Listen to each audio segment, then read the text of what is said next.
Hello दोस्तों, स्वागत है आप सभी का।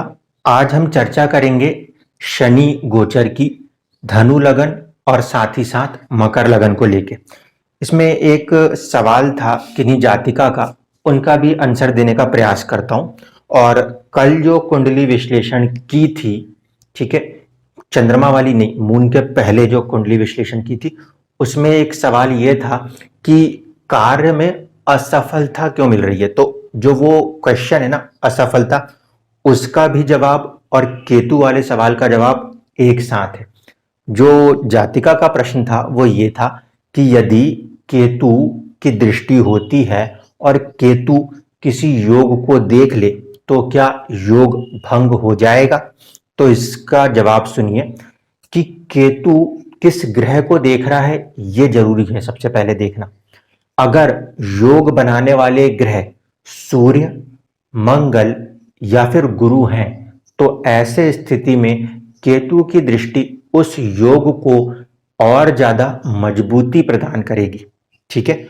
लेकिन अगर उस योग को बनाने में शनि, बुध, शुक्र जैसे ग्रह आए हैं तो ऐसी स्थिति में केतु की जो दृष्टि होगी वो उसके तत्व को, इन ग्रहों के तत्वों को कमजोर करेगी, ठीक है।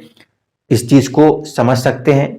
जो कुंडली विश्लेषण मैंने एक जातक के लिए किया था तो उसमें क्या हुआ था, शनि जो था वो बैठा हुआ था आपका 5th हाउस में, ठीक है। यहाँ पे ये नीच राशिस्थ नजर आ रहे थे, लेकिन जब शनि परम नीच की तरफ आते हैं तो नवमांश में वो उच्च हो जाते हैं। इसलिए शनि का यहाँ पे नीच होने वाले फैक्टर को मैंने बुरा नहीं माना।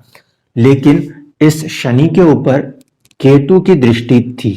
अब केतु भाव के प्रभाव से, केतु भाव के प्रभाव से देखा जाए तो अष्टम में आ रहा था क्योंकि 0 डिग्री था। लेकिन राशि का जो प्रभाव होता है, तो राशि के प्रभाव से देखेंगे तो ये दृष्टि आएगी। और जब राशि के प्रभाव से केतु की दृष्टि शनि के ऊपर आ रही थी, इसका एक मतलब था, शनि है कर्म। इंसान किसी ना किसी डिजायर को लेके, किसी ना किसी चाहत को लेके, किसी ना किसी इच्छा को लेके कर्म कर रहा है। और वो कर्म तो हो रहा है, ऐसा नहीं कि कर्म नहीं हो रहा, लेकिन उस कर्म के बाद जो उसकी चाहत है, जो उसकी डिजायर है, जो उसकी इच्छा है, वो कभी पूरी नहीं होती। क्यों? क्योंकि आप जो कर्म कर रहे हो उसको चाहत के साथ कर रहे हो, और केतु की दृष्टि शनि के ऊपर है तो आप जिस भी चाहत के साथ वो कर्म को करते हो, वो कर्म तो पूरा हो जाएगा, लेकिन जो आपने चाहा है ना, वो मनचाहा रिजल्ट नहीं दे पाएगा। जैसे एक कुंडली थी और उसमें केतु 6ठे भाव में बैठे थे, ठीक है, और यहां पे बैठे थे मंगल, यहां बैठे थे शनि, और उस कुंडली में राशि परिवर्तन योग लगा हुआ था। यानी कि 1 नंबर से बनने वाली कुंडली में मंगल उच्च के होकर 10th में थे और शनि 8 नंबर की राशि में अष्टम भाव में थे। ऐसे स्थिति में ये जो केतु हैं ये मंगल को देख रहे हैं तो मंगल के तत्वों को, उसके फलों को तो बढ़ा देंगे। इसके लिए मैं एक अलग पूरी वीडियो बनाऊंगा, वो एक माइथोलॉजी है, उसको समझेंगे तो वो समझ में आएगा। केतु मंगल को देख रहे हैं तो मंगल के फलों को तो बढ़ा देंगे, लेकिन उस कुंडली में राशि परिवर्तन था।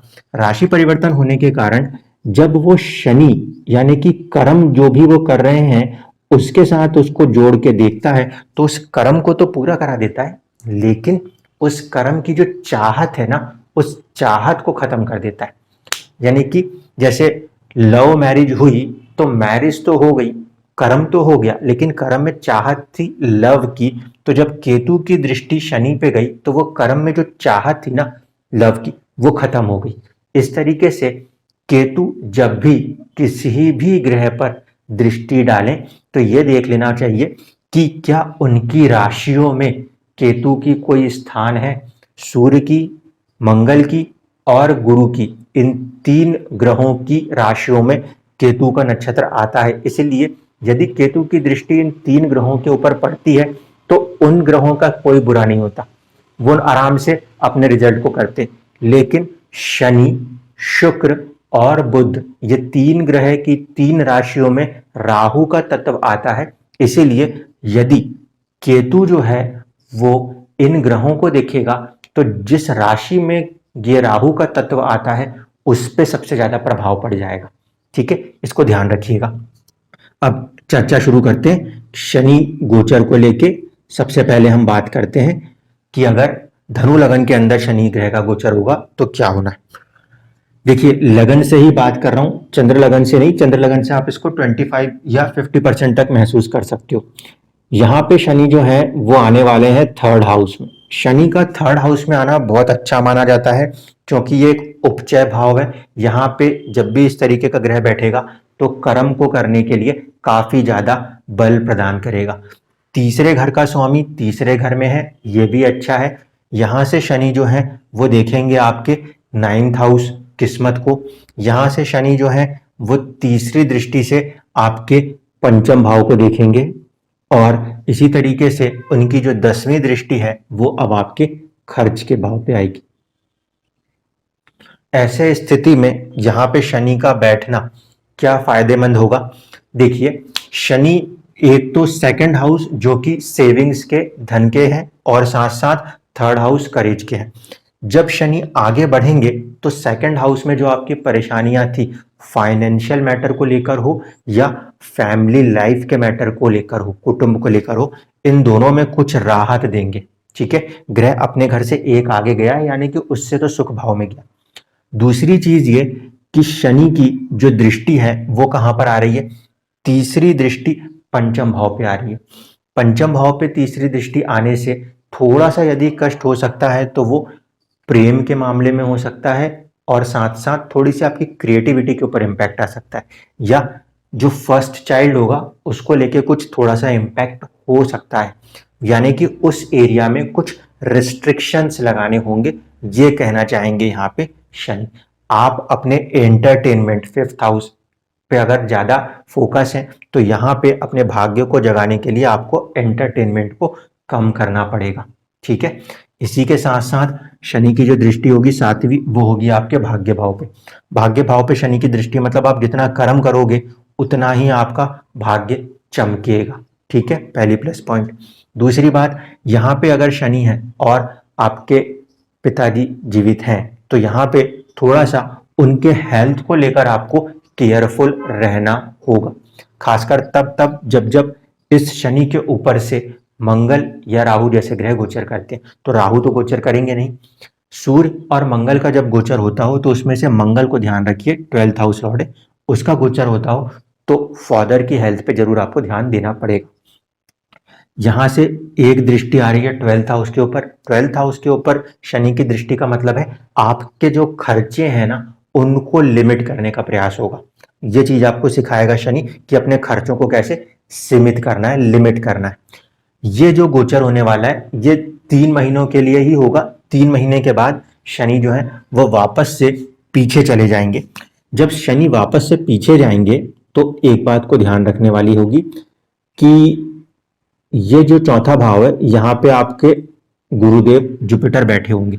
ऐसे स्थिति में ये जो एस्पेक्ट इस पर आएगी ना, ये आप जहां कहीं पर भी रह रहे हो उस प्लेस को चेंज करा सकती है। अगर दशाएं अंतर दशाएं आपकी चल रही हैं तो खासकर ऐसे स्थिति में ये आपके प्लेस को चेंज कराने में सक्षम हो सकती है। अन्यथा यहाँ पे क्योंकि 4th हाउस और 4th हाउस के लॉर्ड है तो मदर की हेल्थ को थोड़ा सा ज्यादा तवज्जो देनी पड़ेगी जुलाई से लेकर दिसंबर तक। तो ये चीज रहने वाली है शनि ग्रह गोचर को लेके। आपके धनु लगन में जो ये गोचर होगा ये पॉजिटिव गोचर होगा। 3 महीने आपके लिए बेनिफिक है, खासकर उनके जिनके की शुरुआती डिग्री 1 या 2 डिग्री के आसपास यहाँ पे भाव मध्य आता है। अब बात करें कि मकर लगन के अंदर शनि का गोचर जो है वो कैसा है, तो मकर लगन में शनि का जो गोचर होने वाला है ये होगा 2nd हाउस में। 2nd हाउस में गोचर होने के कारण अब जो पर्सनैलिटी है ना, पर्सनैलिटी के डेवलपमेंट में वो सपोर्ट करेंगे, ये प्लस पॉइंट है। लेकिन शनि की जो दृष्टि आने वाली है वो आएगी इस भाव के ऊपर।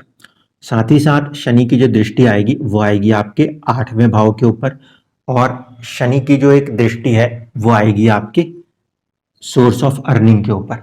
तो ऐसे स्थिति में जो मकर लगन के लोग हैं, जातक या जातिकाएं हैं, उनके लिए ये जो 3 महीने का पीरियड रहेगा उसके अंदर भी हो सकता है कि वो अपने प्लेस को, नेटिव प्लेस को, या जहां वो रह रहे हैं उस चीज को वहां से छोड़ें।